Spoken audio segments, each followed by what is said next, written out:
Tehran সহ ইরানের ১৩১টি শহরের মার্কিন ইসরায়েলি হামলায় নিহতের সংখ্যা ৫৫৫ জনে দাঁড়িয়েছে। ইরানে কাজ করা রেড ক্রিসেন্ট এই তথ্য জানিয়েছে। সেই সাথে ইসরায়েল সহ মধ্যপ্রাচ্যের ৮টি দেশে প্রতিশোধমূলক হামলা অব্যাহত রেখেছে ইরান। সবশেষ তথ্যগুলো আমরা আরেকটি স্টুডিওতে যেতে চাই। আমাদের সহকর্মী নূর মোহাম্মদ একটু ভালো করে জানাবেন যে এই সংক্রান্ত সব ধরনের আপডেট। আমরা যাচ্ছি নূর মোহাম্মদের কাছে।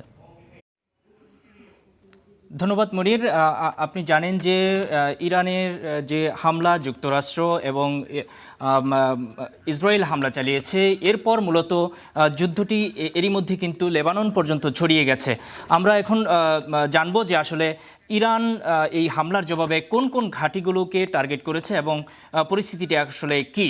আপনি দেখতেই পাচ্ছেন যে এরই মধ্যে ইরাকে মার্কিন ঘাঁটিতে হামলা চালিয়েছে, সেটি এরবিল বিমান ঘাঁটিতে। একই সঙ্গে কাতারের আল ওদেইদ বিমান ঘাঁটিতে হামলা চালিয়েছে। এর বাইরে কুয়েত, সংযুক্ত আরব আমিরাত, সৌদি আরব এসব দেশে, এছাড়া বাহরাইন এবং সাইপ্রাসেও হামলা চালিয়েছে। সবচেয়ে গুরুত্বপূর্ণ বিষয় হচ্ছে যে সৌদি আরবের যে প্রিন্স সুলতান বিমান ঘাঁটি, সেখানে হামলা চালিয়েছে। এর বাইরে আরামকো শোধনাগার, এটি মূলত যুক্তরাষ্ট্রের সবচেয়ে বড় রাষ্ট্রীয় মালিকানাধীন শোধনাগার, এটিতে পর্যন্ত হামলা চালিয়েছে। এর বাইরে সাইপ্রাসে হামলা চালিয়েছে, সেখানকার যুক্তরাজ্যের RAF বিমান ঘাঁটিতে হামলা চালিয়েছে। এর বাইরে আমরা যদি দেখি ইরানে যেসব এলাকায় হামলা চালিয়েছে, এখন পর্যন্ত ১৩১টি শহরে হামলা চালিয়েছে ইরান এবং যুক্তরাষ্ট্র। আমরা যদি দেখি যে মাইনাব যে এই এলাকাটি রয়েছে, সেখানে মূলত সবচেয়ে বড় নৃশংস হামলাটি হয়েছে। সেটি ছিল একটি বালিকা বিদ্যালয় এবং এটি প্রাথমিক বিদ্যালয় ছিল। সেই একটি বিদ্যালয়ে হামলার ঘটনায় এখন পর্যন্ত ১৬৫ জন শিক্ষার্থী এবং সাধারণ মানুষ নিহত হয়েছে। এর বাইরে তেহরানে তো হামলা চলছেই, পাশাপাশি ইস্পাহানেও হামলা চালানো হয়েছে। এর বাইরে আমরা যদি দেখি, লেবাননে পর্যন্ত হামলা চালিয়েছে। লেবাননে ইসরায়েল হামলা চালিয়েছে, সেটি আজকের ঘটনা।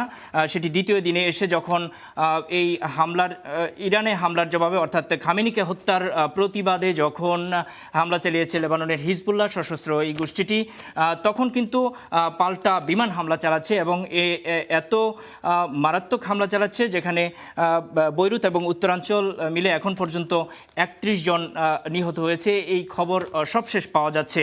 একই সঙ্গে বৈরুত থেকে হাজার হাজার মানুষ বাস্তুচ্যুত হয়ে অন্যান্য জায়গায় যাওয়ার চেষ্টা করছে। সব কিছু মিলে পরিস্থিতিটি এখন ইরান, ইসরায়েল এবং যুক্তরাষ্ট্রের যে যুদ্ধ, সেটি কোন দিকে এগোয় সেটি আসলে সময়ই বলে দেবে।